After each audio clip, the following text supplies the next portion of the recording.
challenges of global climate change, education can nurture an atmosphere of innovation that may help solve the practical problems to be confronted. It will also empower people to deliver their skills, develop them, understand inevitable transformations, and promote a culture of solidarity. Ladies and gentlemen, adaptation is not solely about sectoral policies like agriculture, health, tourism, housing, and so on. Confronting climate change entails preparing people everywhere to act as responsible citizens in a world that needs to be protected if we wish to keep on enjoying its beauty and its richness. We often take our islands for granted because of its natural beauty, etc. But no man is an island, as was said by the famous John Donne in 1623. The passage from this meditation continues, no man is an island entire unto itself. Every man is a piece of the continent, a part of the main.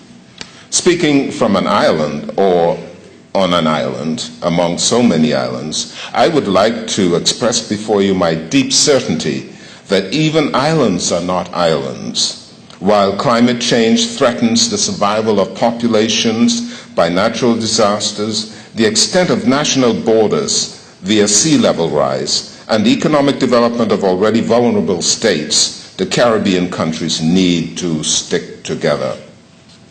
And as I go back to quoting a bit from Donne, in his later work called Meditation, any man's death diminishes me, because I am involved in mankind, and therefore never send to know for whom the bell tolls, it tolls for thee.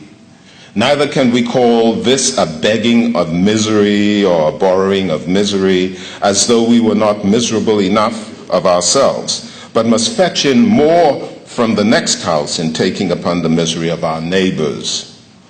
In this opening ceremony of our conference, let us keep in mind that its concern may sense in many other parts of the event. Wherever there are vulnerable countries and vulnerable people, working together at the regional level, developing networks, elaborating a common position is certainly worth it, taking due account of the region's social, political, geographical diversity. As a staunch advocate of international cooperation, I would also like to insist on the necessity of building solidarity among those who are most vulnerable and between those who have the capacity to help. In conclusion, I would wish to express my very sincere appreciation to the CARICOM states for their support of my election to the 35th session of the UNESCO General Conference. Believe me, it's a great honor for me to serve my country, our sub-region as a whole.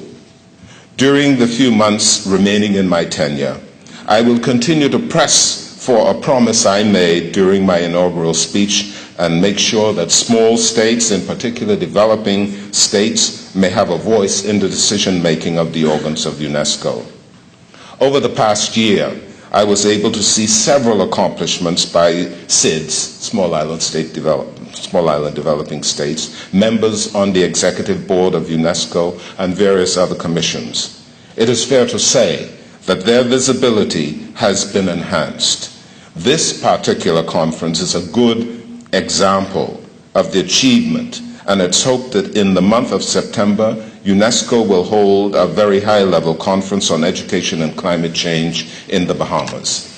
I am convinced, therefore, that a foundation has already been laid, and the voice of small states would be enhanced at the 36th General Conference. Ladies and gentlemen, participants, I therefore urge governments to become more proactive, thereby making sure that the interest of the region will be strengthened and promoted. I wish you a very fruitful discussion. Thank you for your kind attention.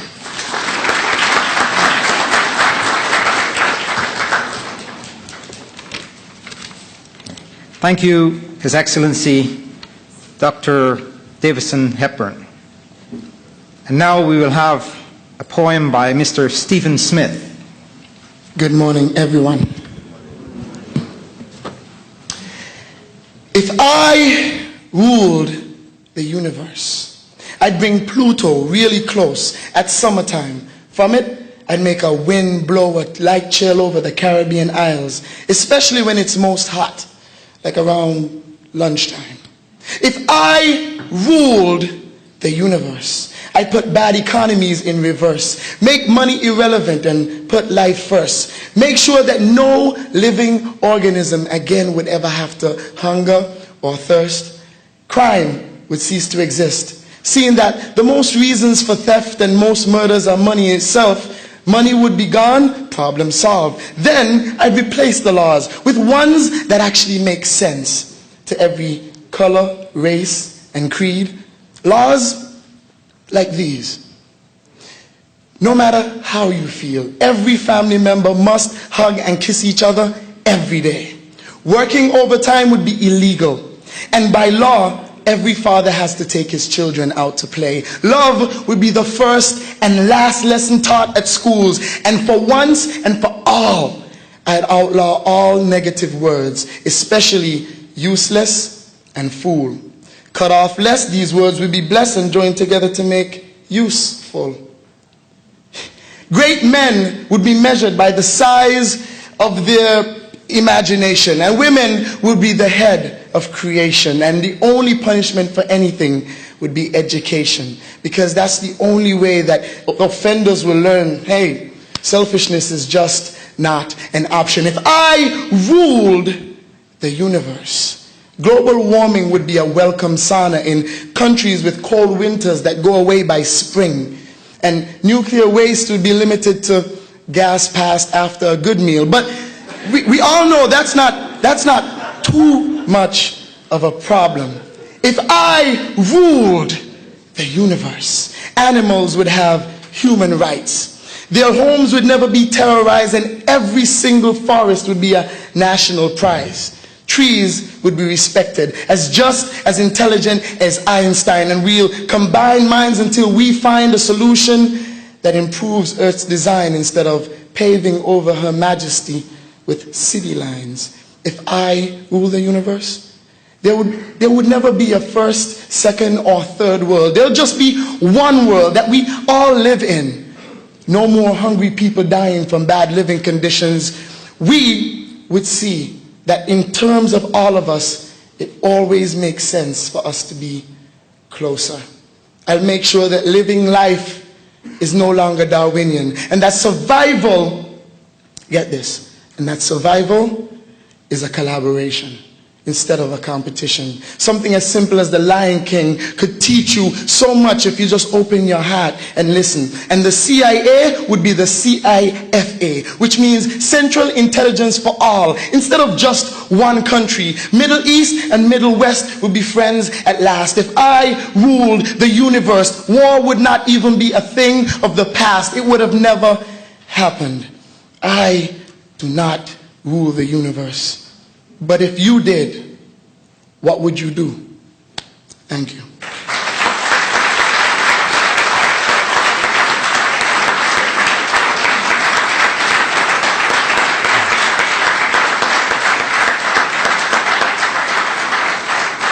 Thank you, Mr. Smith. Now, before we have the next speaker, who is a lady, I would like to draw your attention to the fact that today is International Women's Day. And if you will join me in congratulating all women for the 100th anniversary of International Women's Day, all the women in the audience, and indeed all the women in the world. Now we will have remarks by Ms. Pilar Alvarez Lasso. She's a UNESCO Assistant Director General for Social and Human Services. Thank you, Mr. Chairperson. Ladies and gentlemen, it is a great pleasure for me to be in this opening ceremony for this UNESCO meeting on climate change in the Caribbean. Among the most urgent tasks for environmental science is the development of participatory models of adaptation, particularly in small islands developing states. In order to build resilient methods of adaptation, communities must come together in forums such as this to search for common ground and a common voice. UNESCO, as a laboratory of ideas, a capacity builder, and a standard setter, remains dedicated to facilitating the construction of a robust adaptation policy in the Caribbean and to contributing to the impressive advances in climate sciences that have already been made by Caribbean expert networks, non-governmental organizations, and local actors. Moreover, as an international organization with a specific ethical mandate, ethics has an essential contribution to make to science-based adaptation policies. It may not be obvious to all why ethics is relevant in these contexts. Suffice it to say that no policy can be based only on evidence, and that's coming from the social sciences in UNESCO, not only on evidence. Policies are necessarily based on values. In order to endow societies with the capacity to adapt to the transformations engendered by climate change, and in order to protect the Caribbean from environmental threats, we must first identify the precise nature of these transformations and forces. This calls for more and better knowledge, but equally for reflection on what is to be valued. But we need to be realistic. Climate change does not create a win-win situation. Difficult choices will need to be made, and those choices will reflect value commitments. Environmental ethics remind us that taking responsibility for our actions in response to climate change means constantly asking technical questions that are inseparably bound to larger questions of value, responsibility, solidarity. Ethics is not just a part of philosophy. It is an essentially pragmatic concern. Reflecting on the issues of climate change adaptation, I should like our chairperson said today, it is Women's Day, International Women's Day. The connection, of course, is not explicitly made in our program, but it is important for UNESCO because it has an objective to paying attention to the gender situation in the world. Our discussions here should be also addressed to the dimension of climate change upon the vulnerability and adaptation also for women. Creating resilient social systems depends on a deep consideration of the question of gender and global environmental change. We need to closely examine the gender-specific impacts of climate change and recognize how gender inequality reduces any given society's capacity to adapt and to be resilient. In other words, as long as women are disproportionately vulnerable to and affected by climate change, adaptation to environmental threats will remain imperfect. Women are not only environmental victims, we are effective agents of change in relation to both mitigation and adaptation. Women are knowledgeable, have local expertise, and are key drivers of social and scientific innovation. I have just used the word innovation, and I would not wish that to pass without notice. I can be more specific on innovation. Adaptation planning and policy need innovative thinking, innovative ways to imagine new social and technological possibilities just as it imagines the worst that could happen. Beyond bringing the gender divide, innovation in environmental adaptation will require that we examine how the various sectors of social and political life are all bound together. The agenda of this meeting is designed to establish connections between Caribbean knowledge, action, and values. It is from this productive encounter, recognizing the diversity of circumstances, views, and values, that social innovation will emerge. This conference doesn't only have a theme, it also has a place. If we find ourselves today in St. Kitts and Nevis, it is because of the firm and generous support that UNESCO has received from several sources. From the government of St. Kitts and Nevis, including the personal commitment of the Prime Minister, who unfortunately was unable to attend in person. Please, Minister Kondo, convey to him my personal thanks.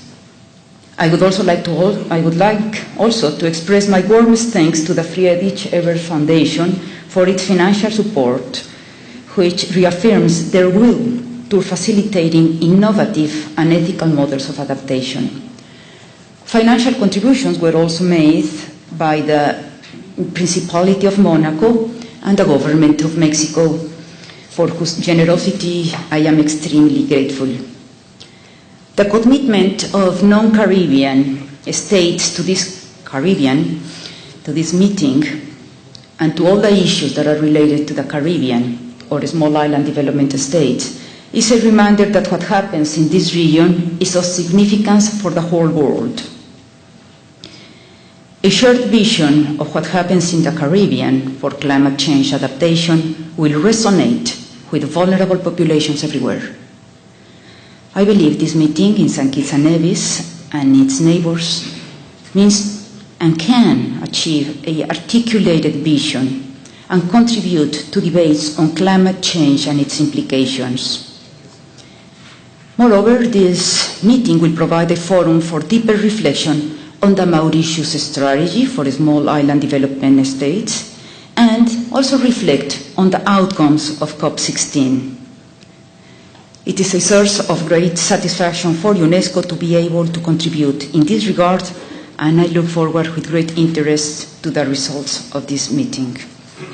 Ladies and gentlemen, thank you very much for your attention.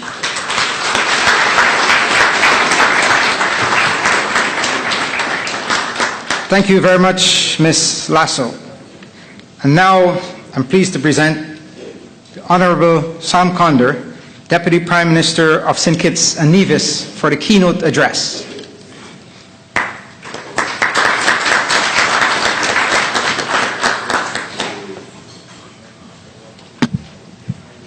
Thank you very much, Mr.